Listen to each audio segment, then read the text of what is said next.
Hello, नमस्ते, जय माता दी, श्री शिवानस्तुभ्यम। और आप सब अच्छे हैं, ऐसा मेरा उम्मीद है, ऐसा मेरी भोले बाबा से प्रार्थना है कि आप सब जहाँ रहें स्वस्थ रहें और मस्त रहें।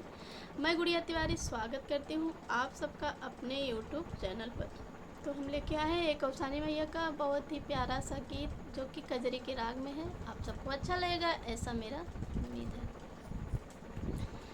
वैसानी मैया आवथी बखरिया सखी ओढ़ी के चुनरिया सखी नाया। वैसानी मैया आवथी बखरिया सखी ओढ़ी के चुनरिया सखी ना। मांगे सिंदूरा भी सोहे माथे टेकवा भी सोहे। मांगे सिंदूरा भी सोहे माथे टेकवा भी सोहे। सोहे मैया के नाक में नथनिया सखी ओढ़ी के चुनरिया सखी ना। सोहे मैया के नाक में नथुनिया सखी ओढ़ी के चुनरिया सखी नाया। वैसानी मैया आवथी बखरिया सखी ओढ़ी के चुनरिया सखी ना।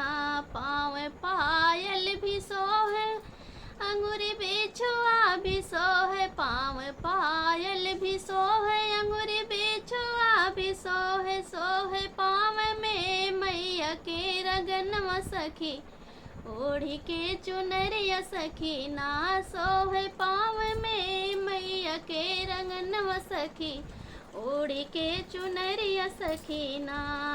वैसानी मैया आवथी बखरिया सखी ओढ़ी के चुनरिया सखी ना।